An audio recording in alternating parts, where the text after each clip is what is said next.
Good afternoon, students.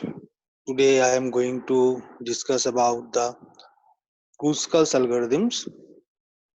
Kruskal's algorithms are basically used for finding the minimum cost spanning tree.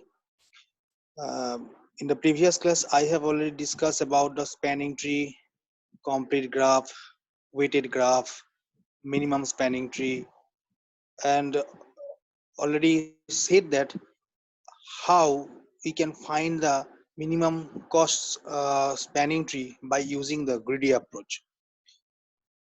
Here, two algorithms are used for finding the minimum spanning tree. One is the Kruskal's algorithms and another is the Prim's algorithms. And as if this finding the minimum spanning tree is an optimizations problem, it is a minimizations problems. These two algorithms also follow the greedy method. So let us see how the Kruskal's algorithms are used for finding the minimum cost spanning tree. So let us take an example. Here it is a graph. This graph consists of 6 vertices S, A, C, B, D, and T, and there are different edges associated with the vertices. Each and every edges have some weight, and there is a one self loop of C vertex, and there is a parallel edge of A to B. One have a weight 9 and another have a weight 6. So from this graph, how can we find the minimum spanning tree? Let us see this approach. So at first, remove all parallel edges and the loop. That means the loop associated with the C vertex has been removed, and there is a parallel edge of A to B. One is weight 9, another have one weight 6. So for removing the parallel edge, you must remove the edge have maximum weight. That means the edge having 9 weight, that will be removed, and the minimum weighted edge keep intact to this vertex. So after removing this parallel edge and the self loop, the graph look like this. The AB, CD, and S and T are vertices, and there are edges associated with this. There is a no parallel edge and no self loop. So if you consider each and every vertex as a single tree in case of the Kruskal's algorithms, so here S, A, B, C, D, and T is a single tree. Now you sort the edges in increasing order of the weight. So in that case, there is a edges BD of weight 2, the edges DT of weight 2, AC of weight 3, CD is weight 3, CB is weight 4, BT is weight 5, edge AB is weight 6, SA is weight 7, and SC is weight 8. So in this manner, you just sort the edges uh, with the by the weight of the edges. So here the way there is a two edges of weight 2, one is a BD and DT. There is a two edges of weight 3, that is AC and CD. There is a one edge CV have weight 4, one edge BD have weight 5, one edge AB of weight 6, and another is SA edge of weight 7 and SC edge of weight 8. So now we start adding these edges to the graph, beginning from the one which has the least weight. Throughout we shall keep checking that the spanning tree properties remain intact.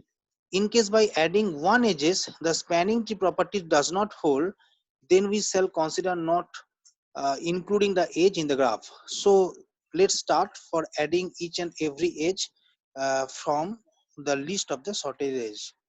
So at first there is a edge BD have minimum weight 2, so you just add this edge BD, and if you consider there is a uh, basically 4, rather 5 trees are there. S is a tree, A is a tree, C is a tree, and B and D is collectively treated as a tree, and T is another tree.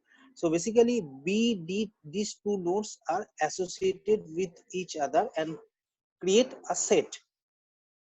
Now you take next edge, that is DT, because DT is the second edge, have cost 2. Uh, so BD is associated or included into the spanning tree.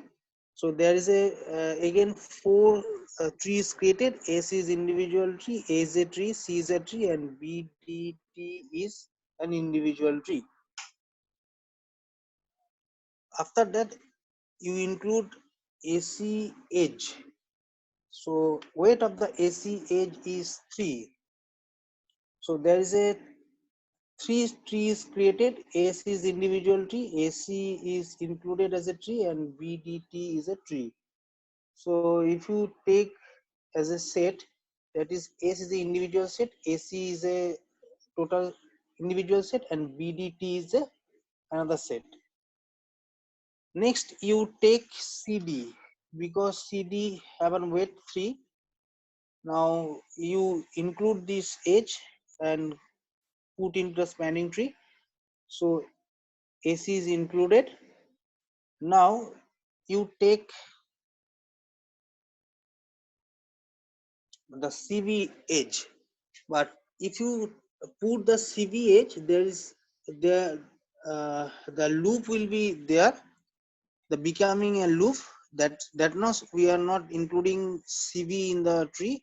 Again you take BT and AB, in both cases that creates a loop. That's why I'm not taking as a part of the spanning tree, not including CV, BT and AB edges in the spanning tree. After that I am taking the AC edges. The AC edges have a cost 7. So if you take the AC edges, you can see that there is a SACDBT create a spanning tree. After that you include the SC edge of 8. If you include the SC edge, it create a cycle. That's why I'm not including the SC edge in the spanning tree. So if you just look into these algorithms, every times you are actually grow a multiple tree. So in that case, the disjoint set data structures are used for implementing the Kruskal's algorithms. So after completions of the process, we are getting this type of spanning tree of these types of weights, and this spanning tree is a minimum spanning tree, and weight of this spanning tree, just add all the weights of the edges, that is 7 plus 3 plus 3 plus 2 plus 2, that is 17 units. So in such a way, using the Kruskal's algorithms, you can find out the minimum cost spanning tree. In the next video, I will discuss about the Prim's algorithms, and we'll see what is the difference between Prim's algorithms and the Kruskal's algorithms. So thank you.